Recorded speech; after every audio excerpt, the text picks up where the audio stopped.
tapos hindi ito perpendicular, mali yung sagot ko. Yun ang palatandaan lang, class, hindi yung kabisa ka ng kabisa, kakala ka na naman, class. O ngayon, kung angle ito, alam na natin ngayon, na yung P, yung P na vertical natin, class, ano yan dun sa surface area? Perpendicular o parallel? Perpendicular o parallel? Perpendicular o parallel? Ano, class? Ano yung force P natin sa contact area? Diagonal yung class, di ba? Bakit diagonal? Di ba diagonal yung contact area? Kung diagonal yung contact area, vertical ito, paano magiging perpendicular yung ganito, class? Ito mong perpendicular ito, di ba mali? Doon pa lang, kita na mali talaga. Di ba ito yung sinasabi ito? O, kumpletuhin pa natin yung figure. Yung cross-section nung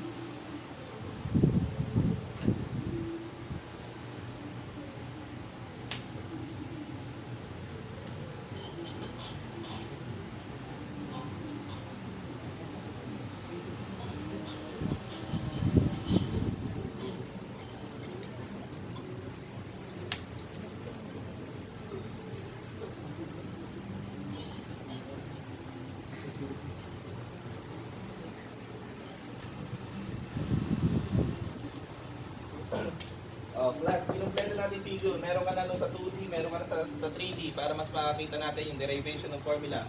O next, nung nakita mo yung P pala, since vertical at yung inclined plane natin ay diagonal, so neither dun sa normal at sa shear, wala doon, class. Bakit? Diagonal ito, magsisilbing vector ito, di ba? So paano yun? Para mapalitan mo yan, i-component natin, syempre. Sabi mo nga, para sa normal, dapat perpendicular. So ito yung perpendicular. Buha. So para naman sa shear stress, sa tangential stress, dapat parallel. Saan? Sa surface area. Nakuha? Plus ito yung PN. Ito naman yung PT. P normal, tsaka tangential yung T. Nakuha? O class, mula dyan, madali naman tignan. Class, di ba yung PT natin na to, pwede ko ilipat dito para maging isang right triangle na? Di ba PT rin naman ito? Ito po. Nakuha niya? Di ba pwede rin naman yan? Pwede ba talaga yun? Di ba pwede lang yun? Kasi representation lang naman ito para maging triangle. Para hindi maghiwalay na gano'n. Ngayon class, kung angle ito, nasan yung angle? Nakasunod. Tinuruan kita last time sa statics class na nag-tutor ako, tinuro ko kung paano i-manipulate yung ganyan.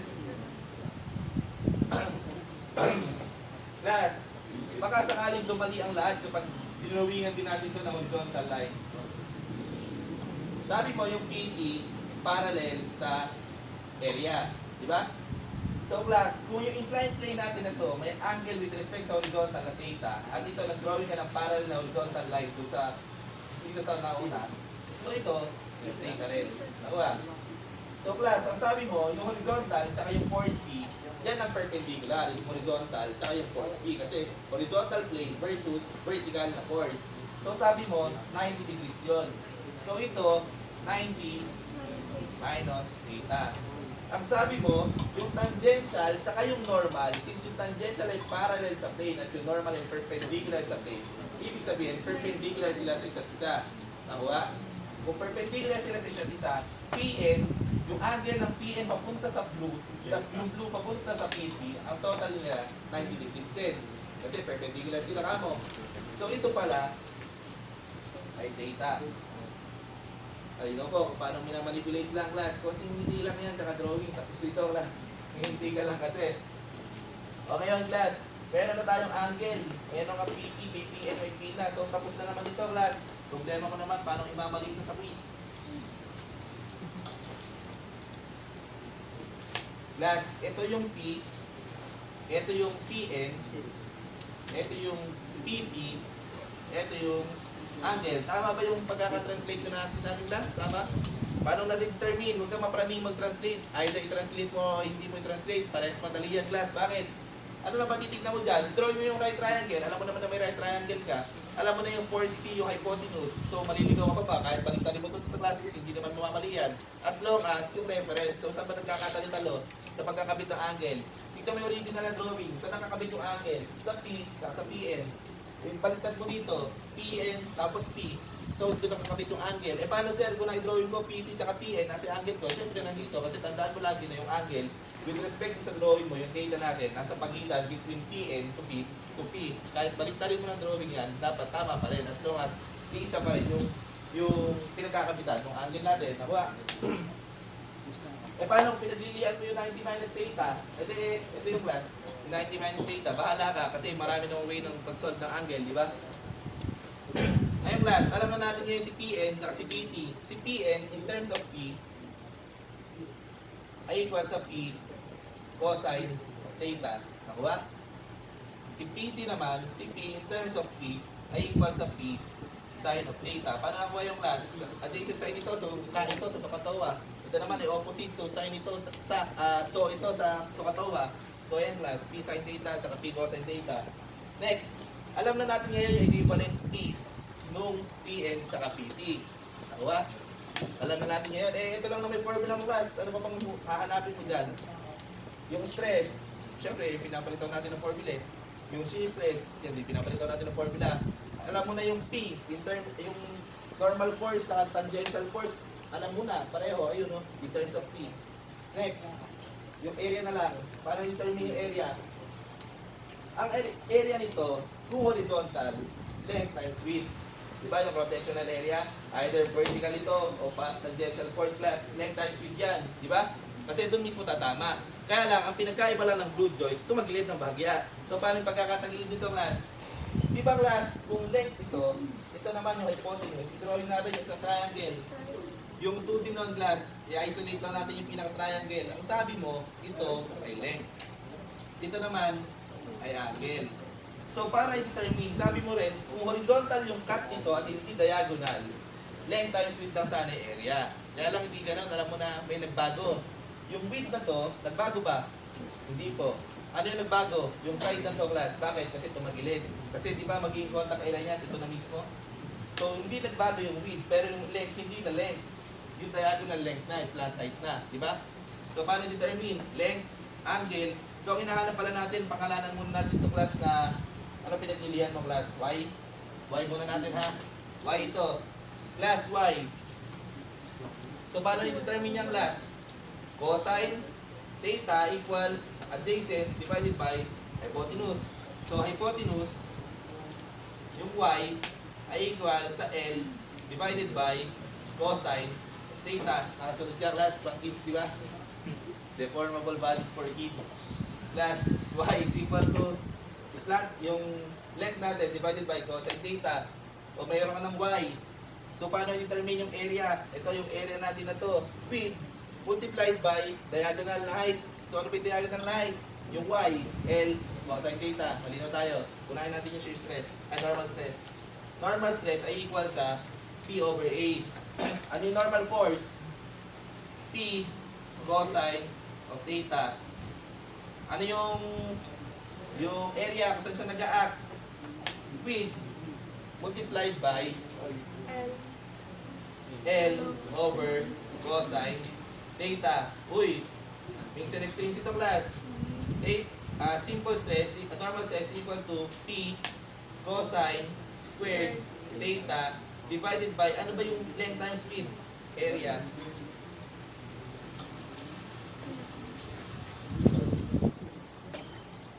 Tama ba tayo, class? Oh, mula dito, class, mula dito. Anong mai-conclude mo?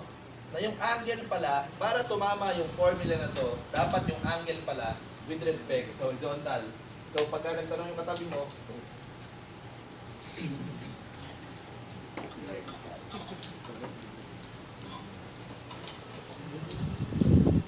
oh, baka magsugtukan pa kayo, class. Hindi pa ganito yung angle niya. Huwag kang makulit, class. Dinerive na nga sa harap mo. Huwag mo lang ipilit yung kabisa-kabisa mo, i-derive mo na lang. Dali-dali yan. So, ngayon, marirealize nyo na, bakit hindi na kailangan pang-compute pa ng maraming type ng problem ito? I-derive mo lang, class, dilitaw ito na paulit-ulit. Eh, ano ba magbabago sa problem mo? Force P, ngayon 1,000, mamaya 2,000. Yung width ko, tsaka yung angle ko, minsan 30 degrees, minsan 45 degrees, minsan 60 degrees. So, ano bang mahirap daw, class? Ipapalit mo na sa formula mo na paborito mo ginakabisa, class. Kaya hindi na pang ano talaga ito class, hindi na pang sample problem na marami, kaya mo lang ito. Next, doon tayo sa isa, sa shear stress. Shear stress ay equal sa P sa V over A. Yung V natin na yung tangential force natin ay P sin theta divided by sa lagaki yan class, same pa rin, sa width multiplied by L over cosine theta. Nakuha? Uy class, may sin extreme ulit ito ha. Shear stress equal to P sin theta cosine theta divided by area. Kaya tignan mo doon sa number 2 class, hindi ito yung formula. Naalala mo yung paborito mong subject ng first year? Yung Genman, tapos may topic doon, trigonometry, tapos may subtopics yun, double angle formula, di ba kinabisa yun? Ano yung double angle formula class? Yung double angle,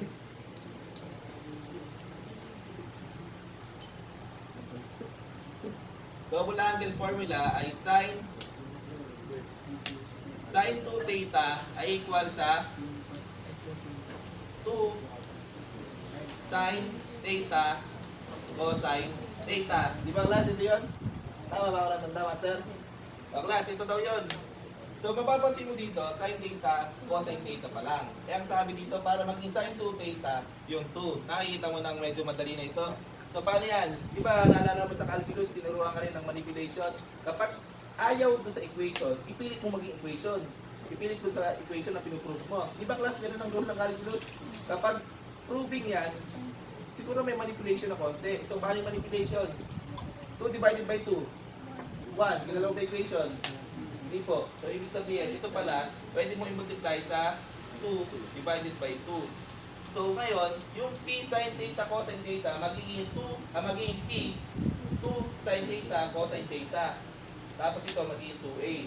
Ngayon class, yung shear stress natin ay equal sa P sin 2 theta divided by 2A. At ayan yun sa number 2 mo class.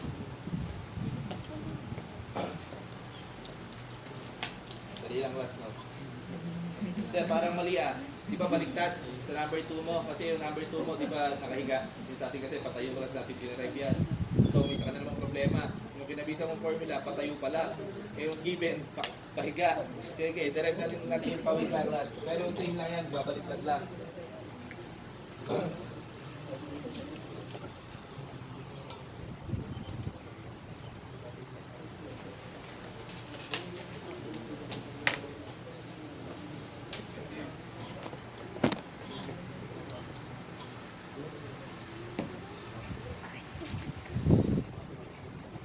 Nakapatay yung lakas ngayon.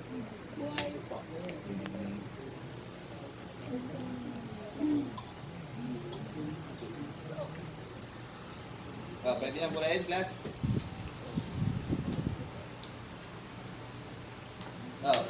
Kakabisaduhin mo pa ba? Pag yung tropa mo nagkakabisa, tapon mo na. Dahil joke lang.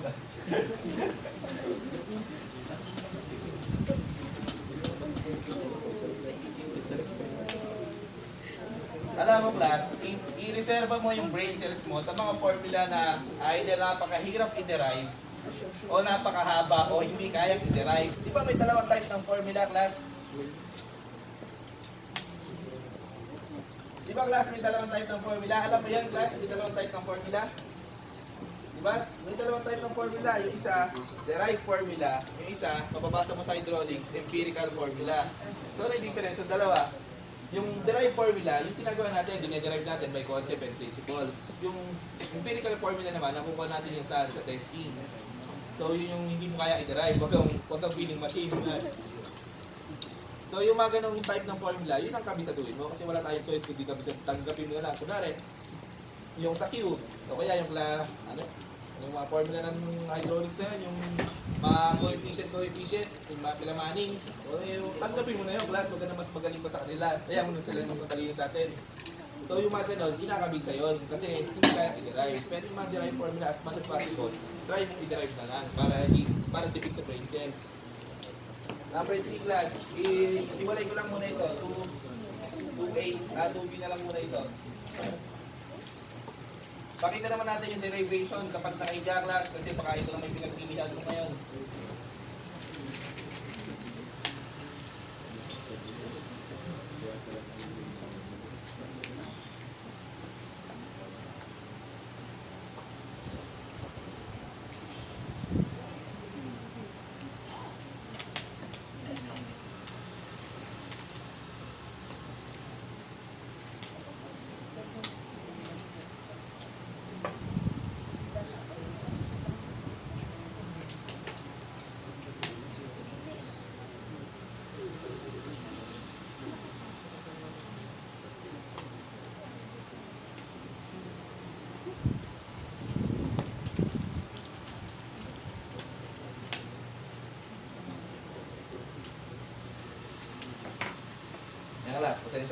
talaga ako ng drawing eh.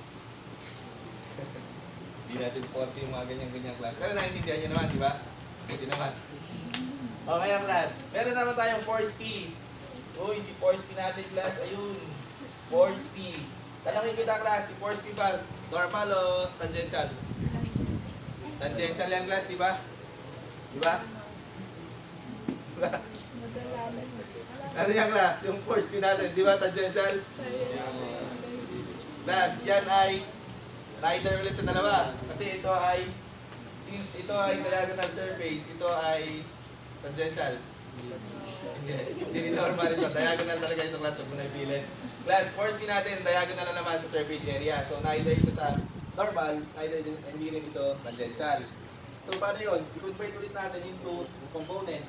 Alam naman natin na yung component ng isang vector ay vertical at horizontal o perpendicular at tangential. So, i-kapit na natin class. Uy, itong class yung PN. Hindi ka class. Tapos, ito siguro yung PT. Pag-ito rin dito class. PT. Hindi pwede pa kanan ito class kasi kung mabila yung force natin nun, umikot, mali yung component natin, di ba? Dapat pag ganito yan para tumama yung component kasi kung natin yung itong PT papunta ron, ay kakanan yung force mo, baliktad. So ito tayo yung tamang pag-component. Ngayon class, since PT ito, pwede natin drawing din ito na ito eh, PT rin. Class, nagpaalam na ako sa'yo kanina ba? Pwede na to, di ba? So ngayon class, PT, tsaka PN, tapos T. So drawing ulit natin. Ito si PN, ito ulit si PT, plus, uy, pali. Ito si P. So ngayon class, angle ito. Nasaan yung angle natin?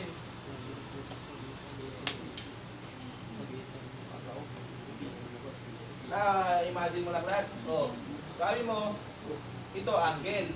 So ito, angle din. Paano mo gusto i-manipulate?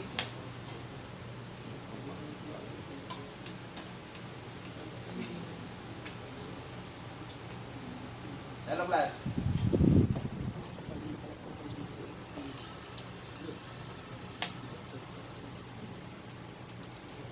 Ano class? Anong call mo? Asan yung angle? Nasa pagitan ng P tsaka P N.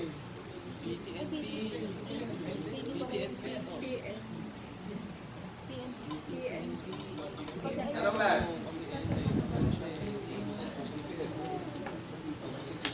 Gusto niyo yung salamin? Asan yung angle class? Nasa pagitan ng PNPT? Kaya kayo class, hindi parehas tama yun. Totoo naman, nasa pagitan dyan. PN to P o P to PT? P to P. P class. T. Sugla ba? Class, yung force T mo, ano masabi sa force T? Horizontal, diagonal, o vertical? Yung force P lang tama class, hindi sinasabi kung base saan. Pero yung obvious na horizontal, kahit pangit drawing ko, tama? Horizontal yung force T, di ba? Horizontal yung force P. Ito ba, horizontal ba dapat ito? Horizontal din dapat ito class. Kung angle ito, angle kamo yun. Sabi mo, yung PT parallel sa surface. Yung force P, horizontal force. Tama? Sabi mo, ito horizontal. At ito ay parallel sa PT. So, kung angle ito ay di ba class, angle din? Bakit class? Sabi mo kanina, yung force P, obvious na parallel, horizontal force, di ba? Tapos sabi mo rin, na yung surface area na to, saka yung horizontal line natin na to, may distance, ay may angle sa pagitan niya na theta. So, ibig sabihin, horizontal yung member, itong part na to, horizontal. Ito, yung surface area. Ito, horizontal. Ito, representing surface area din kasi tangential siya. Di ba? So, ibig sabihin pala, yung angle na to, ito rin yun. Tapos ito class, 90 minus theta. Nakuha mo na class. So, nasa yung angle pala dito. Yung angle dito, nasa pagitan ng PT tsaka P. Nakuha mo na class.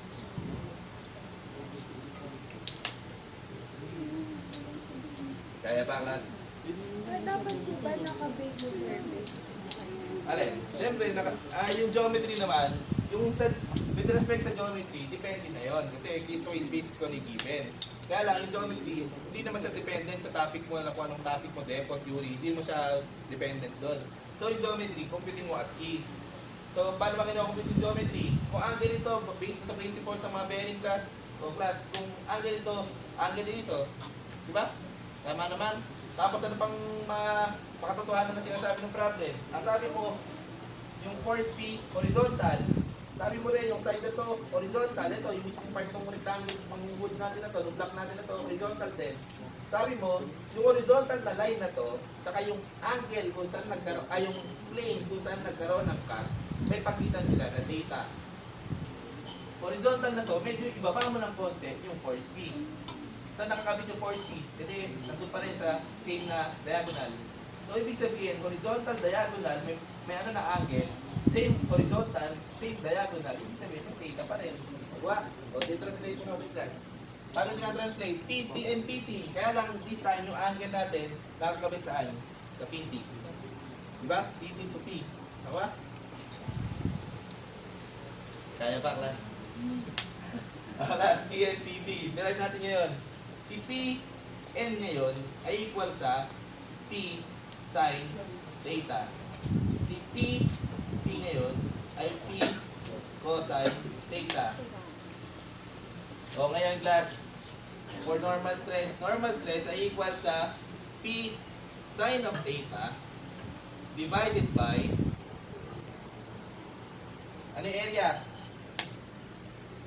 Class, kapag tinawin natin isang triangle na to, di ba ganito lang yan? Ito yung angle. Ito yung height. Ito yung slant height muna. Ay, baka pala namimiss mo na to class. Y na lang muna natin ulit. Ito yung Y. O, class, paano kumpitin yung Y? Yung Y ay sin theta opposite hypotenuse. So, yung Y natin ay equal sa H over sin ng theta. Tama ba, class? O, yung area natin, class, ano? Yung slant height na to, which is yung Y, multiplied by W. W multiplied by Y na H sin of theta. Ganyan, class.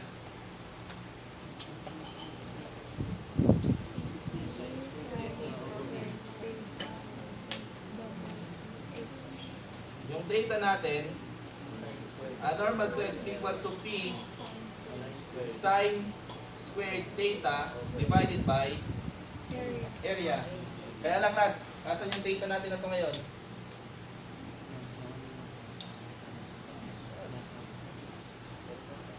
With respect sa horizontal. So, class, laging alamin, boundaries ha.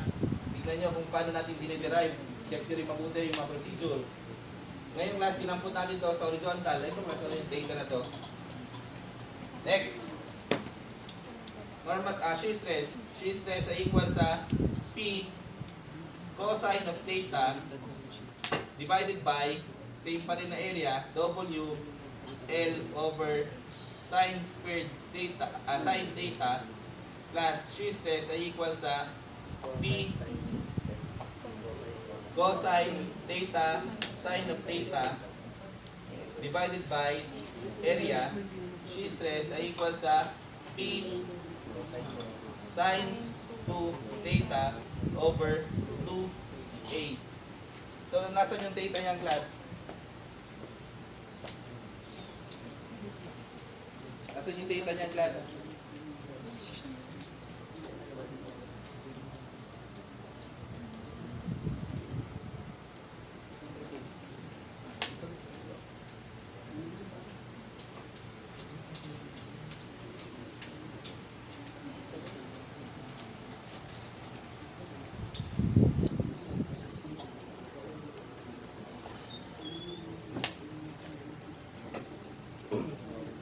Natanggap ko na, class. May mali ba tayo?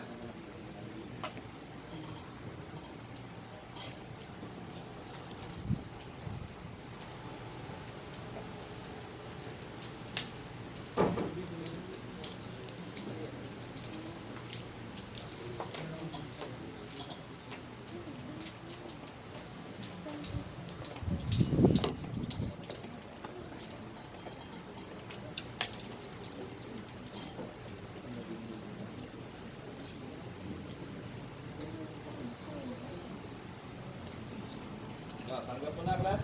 Ito na yun, ay number 2.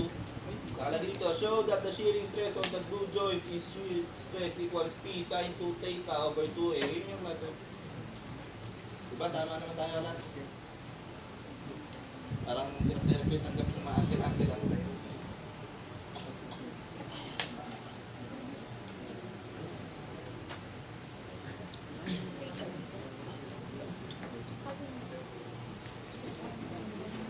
Pwede na burahin ito, class.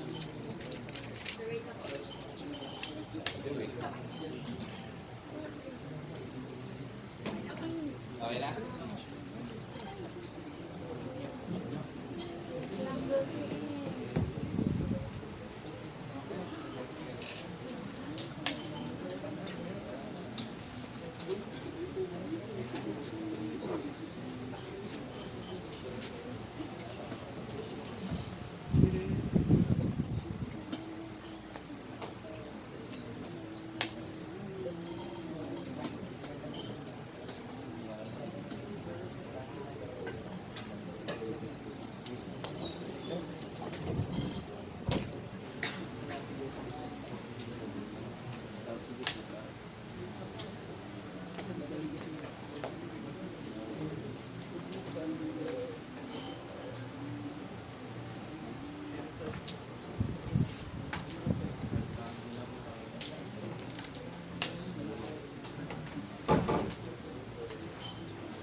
Last, quick na sample problem nga lang, pakitry nyo ang determine yan.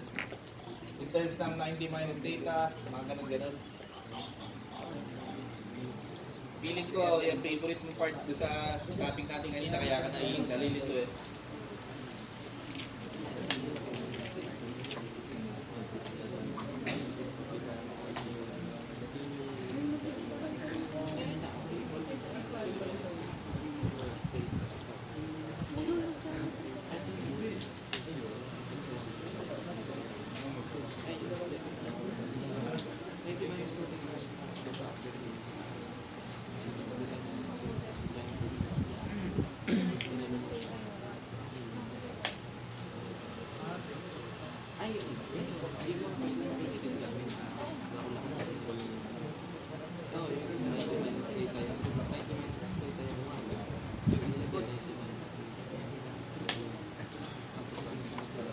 Ano class? Na-determine nyo na?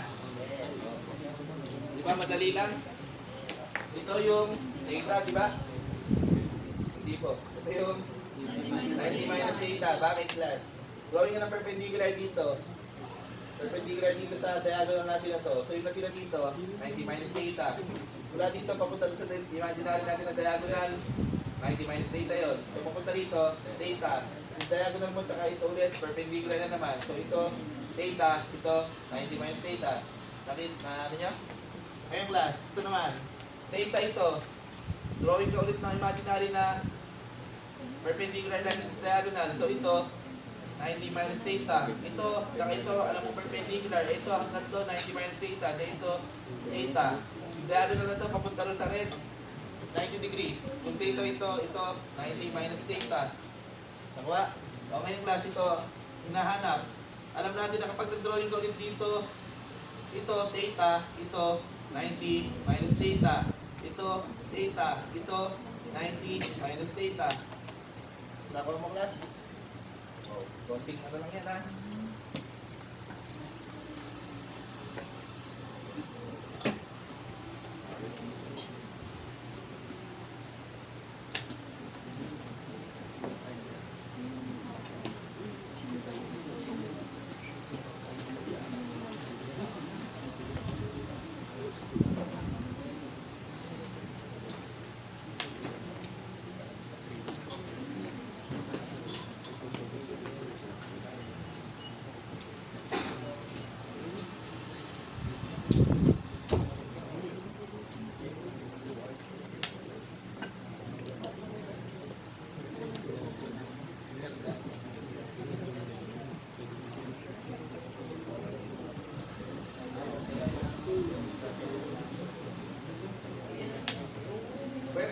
total na muna yung number 3, post mo na max.